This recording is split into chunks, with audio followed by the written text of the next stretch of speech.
Good morning my dear children. आज इस video lecture में आपका स्वागत है। प्रिय बच्चों, आपको ट्रांसफॉर्मेशन ऑफ सेंटेंस के अंतर्गत एक्टिव और पैसिव वॉइस का परिचय पढ़ाया जाना है। पिछले दिनों में आपने देखा एक्टिव और पैसिव वॉइस के वाक्यों का परिवर्तन किस टेंस में किया गया है। Present indefinite tense, present continuous tense, present perfect tense, past indefinite tense. इतने टेंस का परिवर्तन हमने आपको फार्मूले के तहत एक्टिव और पैसिव वॉइस में बनाना बताया है। आज बारी है पास्ट कंटीन्यूअस टेंस के पढ़ाए जाने की। पास्ट कंटीन्यूअस टेंस में आज आपने जिस प्रकार से आप लोगों ने लास्ट दिनों में देखा कि किसी भी टेंस के कई सेंटेंस होते हैं, चाहे वह अफर्मेटिव सेंटेंस हो, नेगेटिव सेंटेंस हो, इंट्रोगेटिव सेंटेंस हो। आज जानते हैं इंट्रोगेटिव के कई प्रकार के सेंटेंस होते हैं।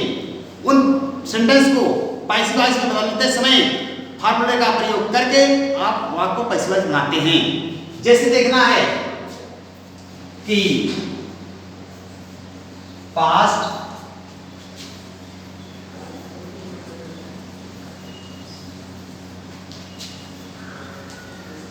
Continuous tense,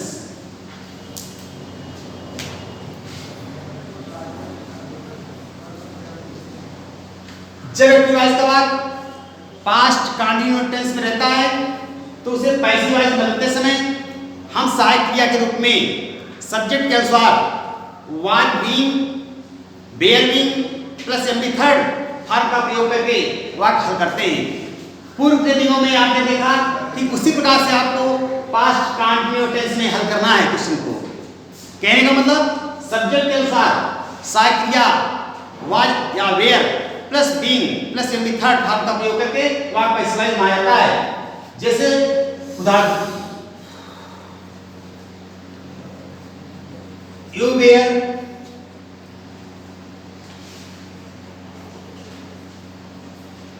washing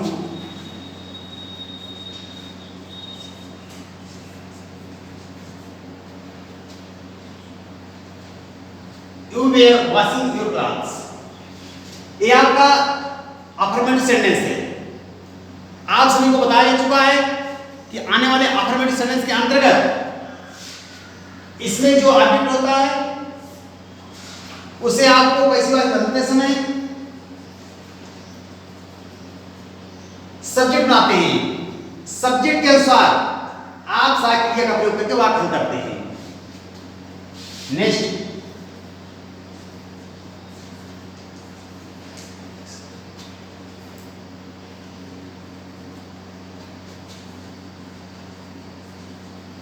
I was teaching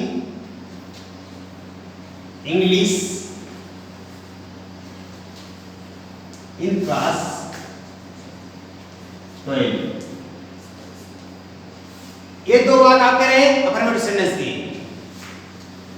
वैसे तो आपको गत पिछले दिनों में फार्मूलों के बारे में, चाहे वो अफर्मेटिव सेंटेंस का फार्मूला रहा हो, नेगेटिव सेंटेंस का फार्मूला रहा हो या इंट्रोगेटिव सेंटेंस का फार्मूला रहा हो, सभी फार्मूले को आपके सामने रिप्रेजेंट कर दिया गया है। फिर भी आपको देखना है किसी भी एक्टिव वॉइस के वाक्य को पैसिव वॉइस बदलते समय अफर्मेटिव के फार्मूले को इस प्रकार रखते हैं कि सब्जेक्ट प्लस हेल्पिंग वर्ब।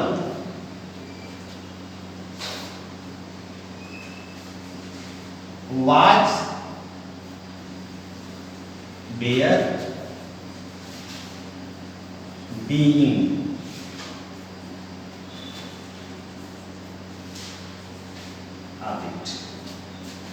या object, were, being, subject, object. इस तरह से फार्मूले का प्रयोग करते हैं आप पैसिव वॉइस बनाते हैं। प्रिय बच्चों, आपको ध्यान देना है कि you were washing your cloth, आप अपने कपड़े को धो रहे थे।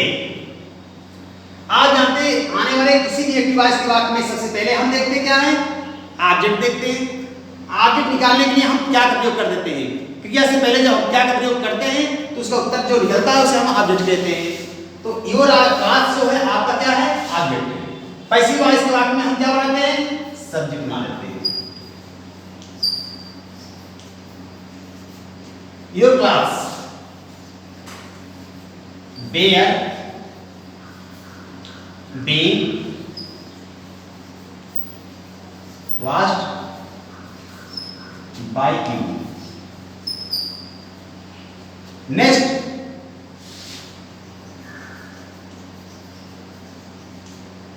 इसमें आपका I was teaching English in class 12। मैं कक्षा 12 में अंग्रेजी पढ़ा रहा था। आपको देखना है कि ये आपका ऑब्जेक्ट है इंग्लिश, वो भी इन डायरेक्ट ऑब्जेक्ट है, क्योंकि आप जानते हैं there are two kind of the object. First indirect object, second direct object. ये आपका डायरेक्ट ऑब्जेक्ट है, निर्जीव ऑब्जेक्ट और सजीव object.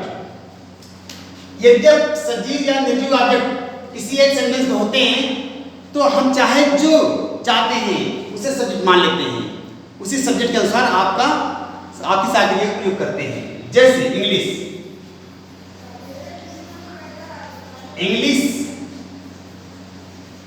was being taught by me in class 12। प्रिय बच्चों ध्यान देना है, आपने देखा इंग्लिश जो है एक निर्जीव ऑब्जेक्ट है, कर्म है। इसके साथ सक्रिय के रूप में एक की सक्रिय का उपयोग किया जाता है।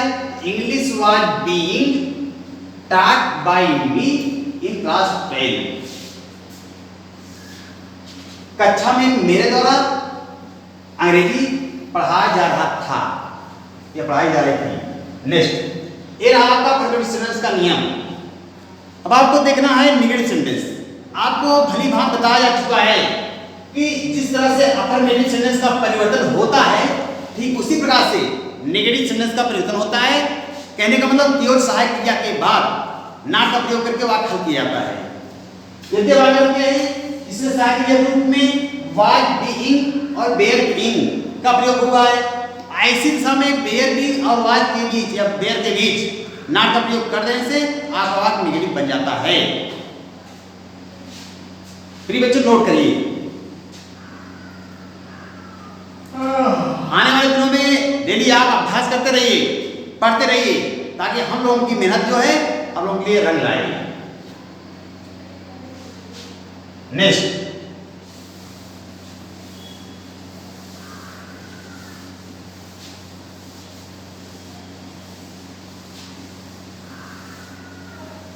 नेगेटिव सेंटेंस देखिए, she was not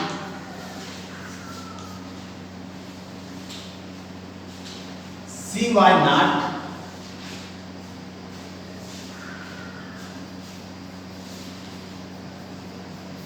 making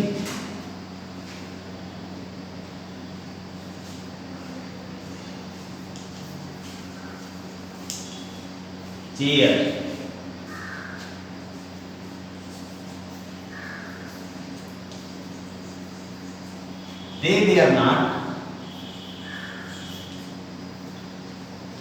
they are not cooking rice। बच्चों देखना है कि आपके सामने ए नेगेटिव सेंटेंस रखे गए हैं। She was not making a chair, they were not cooking rice. ये आपके नेगेटिव सेंटेंस। आप जानते हैं सहायक के बाद नॉट का प्रयोग कर देने से वाक्य आपका नेगेटिव सेंटेंस हो जाता है। आपको अफर्मेटिव सेंटेंस की भांति सेंटेंस को हल करना है, इसमें जरा सी अंतर नहीं है, केवल सहायक क्रिया प्लस नॉट प्लस बीइंग का प्रयोग करके वाक्य हल करते हैं। जैसे भली बात आपको जानना है कि किसी भी एक्टिव वॉइस के वाक्य में आपको ऑब्जेक्ट देखना है। सबसे पहले ऑब्जेक्ट देखना है, कर्म क्या आपका है, जो कर्म होगा उसी को पैसिव वॉइस के वाक्य में हम सब्जेक्ट बना करके उसी के अनुसार सहायक क्रिया का प्रयोग करके वाक्य हल करते हैं। जैसे अचेयर, why not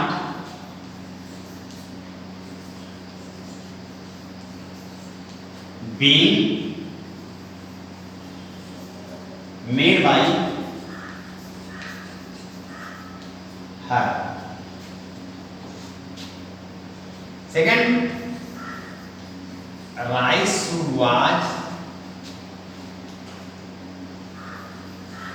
नॉट बीइंग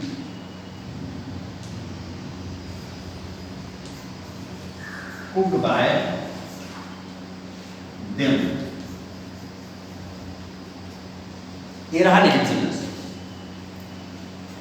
प्रिय बच्चों, आप जानते हैं कि किसी भी एक्टिव वॉइस के वाक्य को पैसिव वॉइस बदलते समय उसके ऑब्जेक्ट को पैसिव वॉइस के वाक्य में ऑब्जेक्ट बनाया जाता है, सब्जेक्ट बनाया जाता है। सब्जेक्ट के अनुसार सहायक क्रिया का प्रयोग करके वाक्य हल किया जाता है। जैसे she was not making a chair was not being made by her. Next, they were not cooking rice was not being cooked by them. इस तरह से वाक्यों का परिवर्तन होता है। उतार लीजिए, इसको कॉपी कर लीजिए।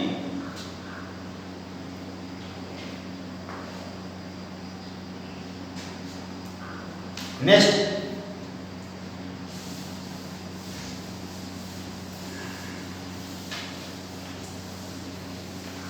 आइए हम आते हैं इंट्रोगेटिव सेंटेंस पर।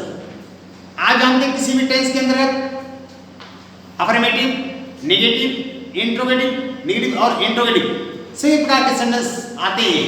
अब पास्ट कंटिन्यूअस टेंस के अंतर्गत आपको इंट्रोगेटिव सेंटेंस पढ़ाया जाना है। इंट्रोगेटिव सेंटेंस को पढ़ाए जाने के लिए बहुत सारे नियमों का प्रयोग होता है। वैसे मूल रूप से इंट्रोगेटिव सेंटेंस दो प्रकार के होते हैं, लेकिन आप जब क्वेश्चन वर्ड लगाकर प्रयोग करते हैं तो उसके विभिन्न प्रकार के नियम होते हैं। इस बात से आपको इस सैंपल के माध्यम से देखना है।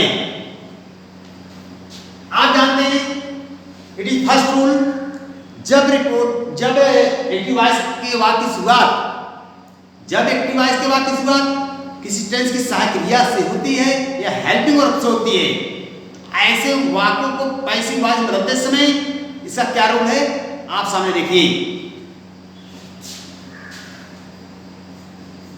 Helping verb plus subject plus being, जैसा कहीं चाहे इस तरह डॉट लिख दीजिए, वालियर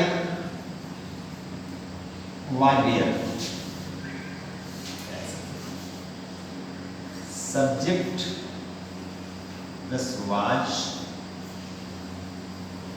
where M D third by object. तो सब्जेक्ट प्लस वाज या were plus being plus M D third plus by object. जैसे was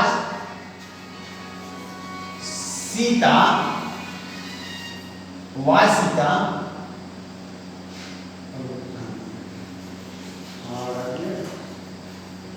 solving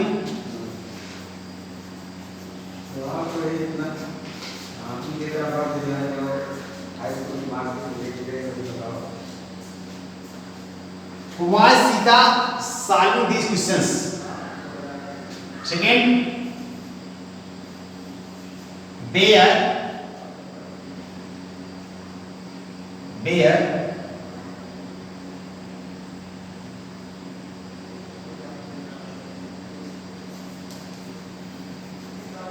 these students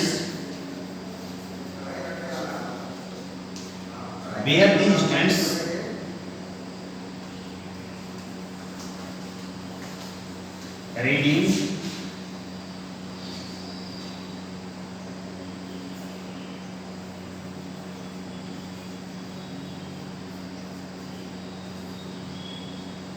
these students reading your books।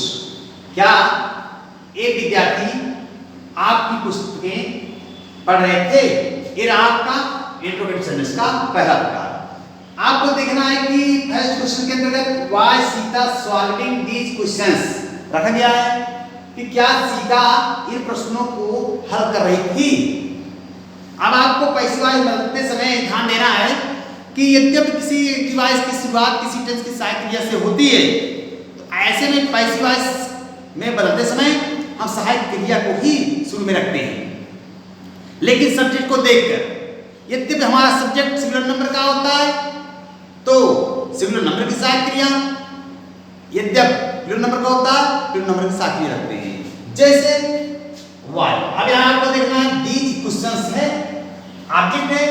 जब पैसिव वॉइस को वाक्य में लाएंगे तो आपका सब्जेक्ट बन जाएगा बॉबल ग्रुप में, इसलिए were. These questions being solved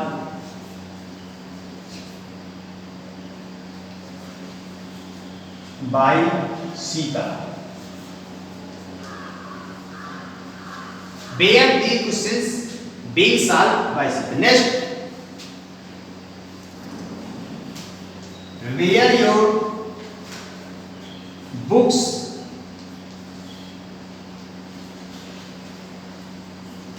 being read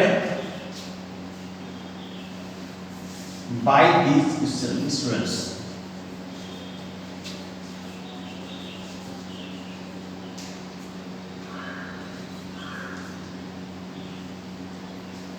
तो इस तरह से आनी है। तो प्रिय बच्चों, देखना है कि किसी भी इंट्रोवर्ट सेंटेंस को हल करते समय इस प्रकार के सूत्र का प्रयोग करके वो हल करते हैं। यद्यपि एक्टिव वॉइस की शुरुआत किसी टेंस की सहायक क्रिया से होती है, तो आपको देखना है पैसिव वॉइस बदलते समय इस प्रकार के फार्मूले का प्रयोग करके वाक्य पैसिव वॉइस बना लेते हैं, आपका करेक्ट हो जाता है। कॉपी करिए आप लोग जल्दी से। आज से बच्चे डेली जितने भी वीडियो भेजे जा रहे हैं, चाहे इंग्लिश के हों या किसी भी विषय को हों, आप पढ़ते रहिए, तभी आपको लाभ मिलेगा। Next, second rules.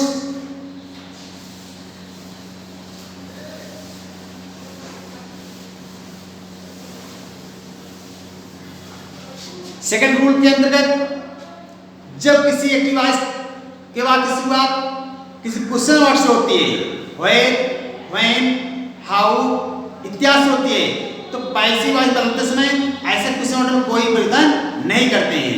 लेकिन अगर हु आ जाता है, बाय हु आ जाता है, ऐसी स्थिति में उसमें परिवर्तन होता है। इसको देखना है। जैसे why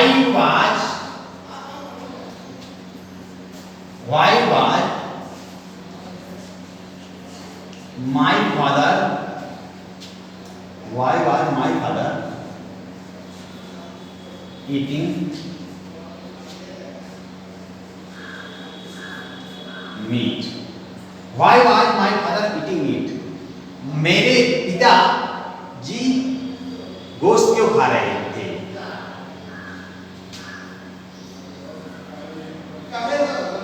However,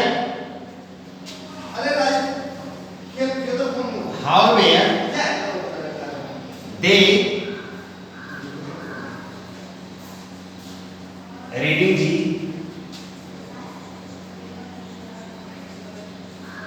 newspaper. However, they reading the newspaper. वे समाचार पत्र कैसे पढ़ रहे थे? तो प्रिय बच्चों, आपको ध्यान देना है कि पहले प्रश्न के अनुसार why was my father eating meat? मेरे पिताजी गोश्त क्यों खा रहे थे? इस तरह की दशा में आपको परिवर्तन करना है। तो सूत्र इस तरह से रहता है, formula question word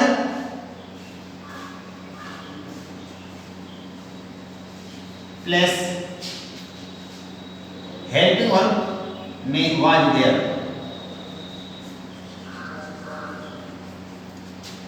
subject plus being, MD third plus by plus object। इस प्रकार के फार्मूले का प्रयोग करके आप बना सकते हैं। Question word plus was aware plus subject plus being plus MD third plus by और ऑब्जेक्ट। जैसे वाई है तो वाई उतार लीजिए। बहुत सावधानी से, आराम से, कंसंट्रेट माइंड से क्वेश्चन को पढ़कर उतारें और अपने दिमाग में रखें कि किस प्रकार के प्रश्न को किस प्रकार से हल किया जा रहा है। बच्चों बहुत ही सरलता होगी, बहुत आसान होगा। आप लोग पढ़िए, निश्चित पढ़िए और उसका लाभ लीजिए। Why was meat being eaten by my father? Why was meat being eaten by my father? How were they reading the newspaper? आपको करना है how was the news paper being read by them। इस प्रकार से 80 से 25 के बाद को परिवर्तित किया जाता है।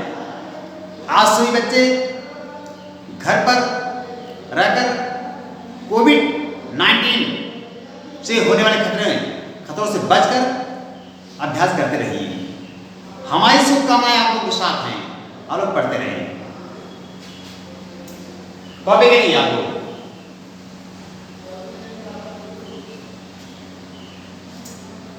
नेक्स्ट रूल्स देखिए,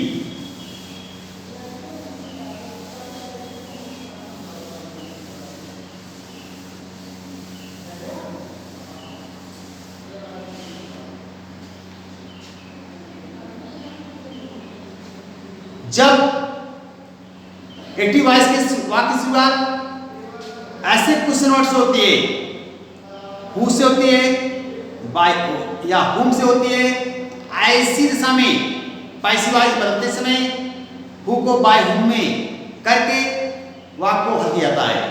वैसे तो जानते हैं एक्टिव वॉइस के वाक्य में यदि हु का प्रयोग आता है, ऐसे वाक्य को 4 नियमों से हल किया जाता है।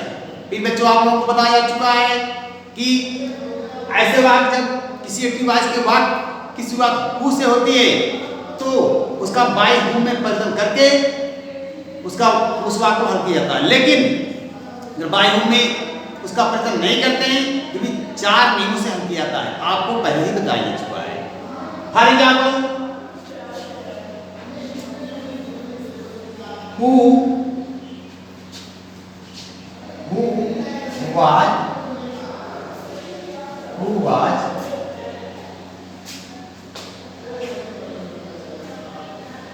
who was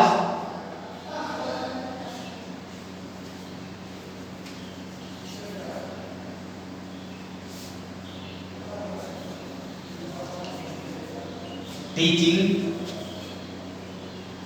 English to you। हाँ, who was teaching English to you? आपको अंग्रेजी को पढ़ा रहा था। आप देख रहे हैं ऐसे वाक्य में हु लगा है, हु का प्रयोग हुआ है और इसमें ऑब्जेक्ट रूप में 2 आए हैं, एक निर्जीव ऑब्जेक्ट हुआ है, एक सजीव ऑब्जेक्ट हुआ है। इस क्रम से आपको यदि पैसिव वॉइस बदलना है तो जानते हैं हु को बाय हुम में बदला जाता है, बाय हुम में बदल करके वाक्य को हल किया जाता है। आपको ये देखना है कि हु का प्रत्यय बाय हुम में, by whom was English being taught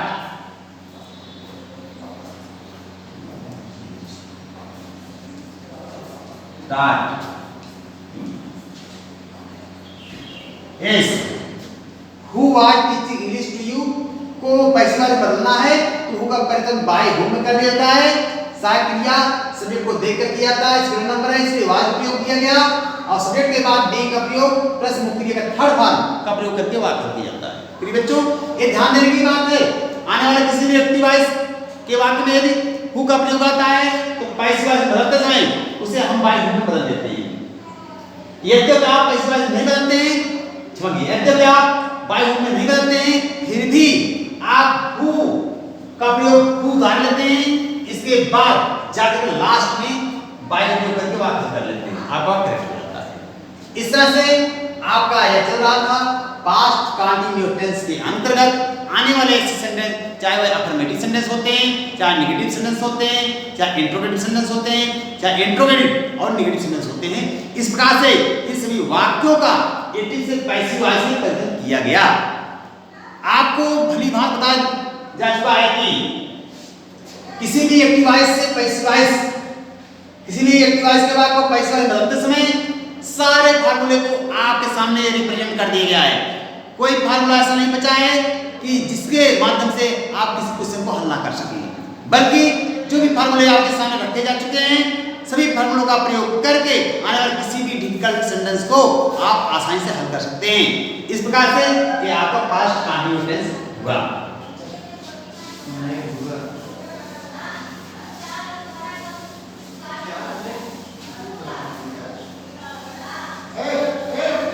अब आते हैं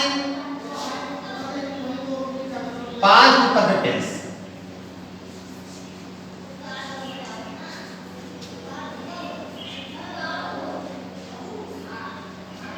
नेक्स्ट टेंस है past perfect tense.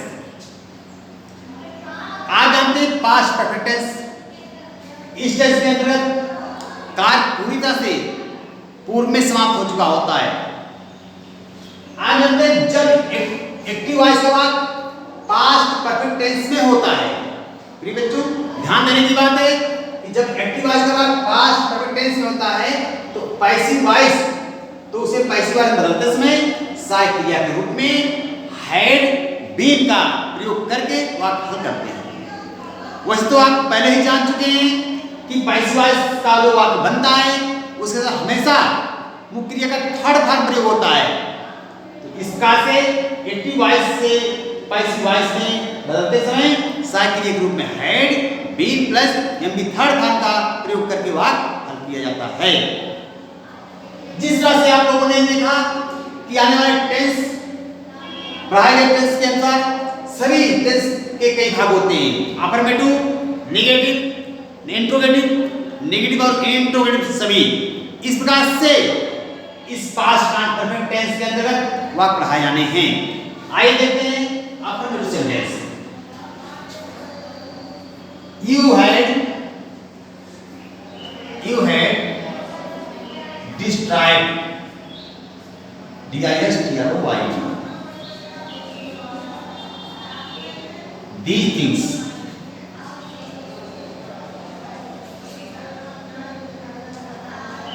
You had destroyed these things. आप इन वस्तुओं को नष्ट कर चुके थे।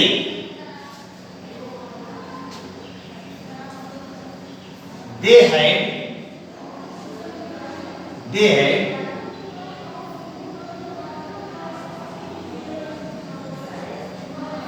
had bought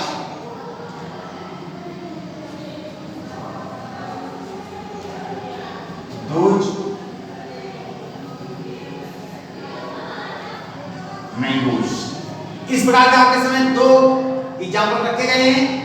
You had destroyed these things, second they had bought those mangoes।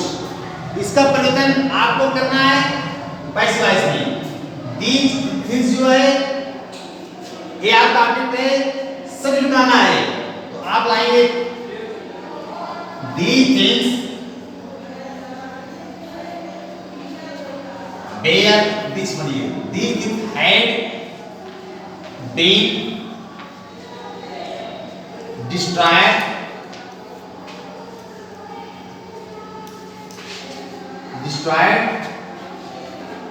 by you। Next, those mangoes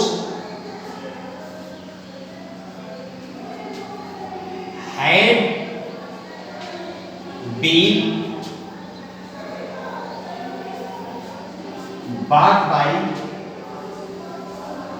them। तो प्रिय बच्चों,